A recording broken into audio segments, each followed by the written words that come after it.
Hello friends, Ranjita রান্নাঘরে তোমাদের সবাইকে স্বাগত জানিয়ে চলে এসেছি আজকে আবারও একটা হেলদি ব্রেকফাস্ট রেসিপি নিয়ে। তো এই রেসিপিটা বাচ্চা থেকে বড় সবাই খেতে পারো, তো খুব সুন্দর একটা রেসিপি। তো তোমরা অবশ্যই আমার এই রেসিপিটা দেখো, তোমাদের খুব ভালো লাগবে। আর এই রেসিপিটার জন্য আমি এখানে দেখো যা যা লাগবে সব কিছু নিয়ে নিয়েছি। তো এখানে নিয়েছি প্রথমে একটা গোটা পেঁয়াজ, ধনেপাতা, একটা গাজর, কারি পাতা, কাঁচা লঙ্কা, আর এখানে আছে ফোড়ন। এই ফোড়নটা তোমাদের কাছে যদি না থাকে তোমরা শুধু জিরে আর কালো সর্ষে দিয়ে করতে পারো। আর আছে একটা শুকনো লঙ্কা। আর এখানে নিয়েছি চিনে বাদাম আর কাজু বাদাম। তোমাদের কাছে যদি একটা বাদাম থাকে যে কোনো একটা বাদাম দিয়েও করতে পারো। আর এখানে যেটা নিয়েছি আমি সিমই। তো এটা হচ্ছে ভাজা সিমই। তো এই ভাজা সিমইও যদি না থাকে তোমাদের কাছে এমনি নর্মাল যে সিমইটা পাওয়া যায় মার্কেটে, ওই সিমই দিয়েও তোমরা করতে পারো। তো ওই সিমইটাকে কী করতে হয়, একটু ভেজে নিতে হয়। আর এটাকে কিন্তু আমার ভাজতে হবে না, এটা ভাজাই আছে। তো চলো রেসিপিটা শুরু করা যাক। বানানোর জন্য এখানে আমি ওভেনে কড়াইটা বসিয়ে দিয়ে কড়াইটাকে গরম করে নিয়েছি। তো প্রথমেই দিয়ে দেব তেল। তো এটা আমি সাদা তেলে রান্না করছি, তোমাদের কাছে যদি সাদা তেল না থাকে তো সর্ষের তেলেও করতে পারো। তো সাদা তেলে কিন্তু টেস্টটা খুব ভালো হয়। তো তেলটা দিয়ে তেলটাকে একটু গরম করে নিতে হবে। তেলটা কিন্তু গরম হয়ে গেছে। প্রথমেই আমি বাদামগুলোকে ভেজে নেব একটু লাল লাল করে।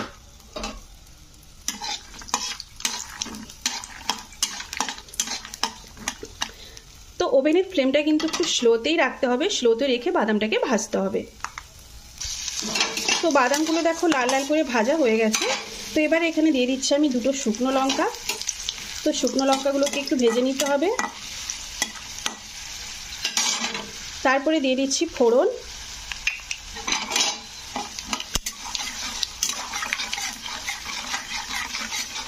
তো ফোড়নটাকেও ভেজে নিলাম।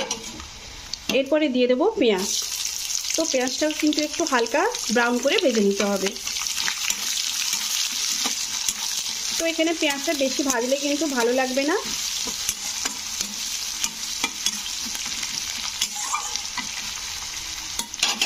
তো পেঁয়াজটা দেখো ভাজা হয়ে গেছে। তো এরপরে আমি দিয়ে দিচ্ছি এখানে গাজর। তো গাজরটাকে একটু ভেজে নিতে হবে। তো গাজরটাও দেখো হালকাভাবে ভেজে নিয়েছি। এবারে এখানে আমি দিয়ে দিচ্ছি কাঁচা লঙ্কা আর কারি পাতা।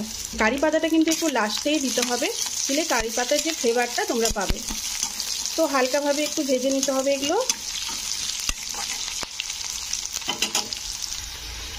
তো দেখো আমার সবজিগুলো ভাজা হয়ে গেছে। এরপরে আমি দিয়ে দিচ্ছি এতে 1 চামচ লবণ। তো লবণটা আমি দেখেই দিলাম। তো লবণের পরিমাপটা অনেকে হয়তো বুঝতে পারো না। তো আমার 1 বাটি সিমইতে আমি 1 চামচ লবণ দিলাম। তো যাদের পরিমাণটা বুঝতে অসুবিধে হয় তারা একটু কম দেবে প্রথমে, তারপরে তোমরা টেস্ট করে তারপরে আবার অ্যাড করবে। তো এবারে আমি দিয়ে দিলাম জল। তো যেই বাটিতে আমি সিমই নিয়েছিলাম সেই বাটিতে কিন্তু 2 বাটি জল দিতে হবে। তো এবারে জল দিয়ে এগুলোকে একটু ফুটিয়ে নিতে হবে।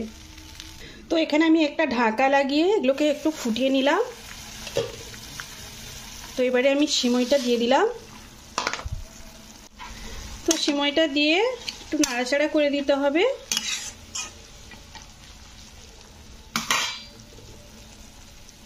তো এবারে আবার ঢাকিয়ে দিলাম। এবারে একটু ঢাকাটা খুলবো। তো মাঝে মাঝে ঢাকাটা খুলে একটু নাড়াচাড়া করে দিতে হবে। তো দেখো জলটা কিন্তু অনেকটা শুকনো হয়ে এসছে। আর ঢাকা দেওয়ার কারণ হচ্ছে সিমইটা ভালো করে সেদ্ধ হয়ে যাবে বলে। তো দেখো জলটা অনেকটা কিন্তু শুকনো হয়ে এসছে, আর ঢাকা দেওয়ার কোনো দরকার নেই। তো এবারে ওপর থেকে আমি একটু দিয়ে দিচ্ছি ঘি।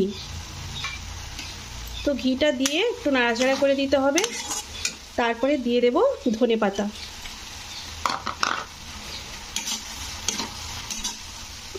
দেখো কত সুন্দর হয়ে গেল আমার সিমই।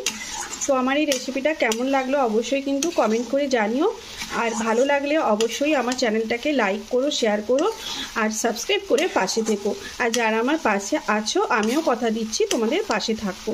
তো এইভাবে ঝরঝরে সিমই তোমরা সহজে এইভাবেই বানিয়ে ফেলতে পারবে। তো এবারে এটা আমি একটা প্লেটের মধ্যে নিয়ে নেব। ফ্রেন্ডস দেখো উপমাটাকে আমি একটা প্লেটের মধ্যে নিয়ে নিয়েছি। আর এটাকে দেখতে যেরকম হয়েছে খেতেও কিন্তু খুব দারুণ লাগে। তো এভাবে তোমরা খুব সহজে একবার ট্রাই করে নিতে পারো। এবারে তোমাদের দেখাই এটা কতটা ঝরঝরে হয়েছে। তো এই যে দেখো কি সুন্দর ঝরঝরে হয়েছে। তো চলো ভিডিওটা এখানেই শেষ করছি। দেখা হচ্ছে নেক্সট একটা ভিডিওতে। ততক্ষণে তোমরা সবাই ভালো থেকো, সুস্থ থেকো।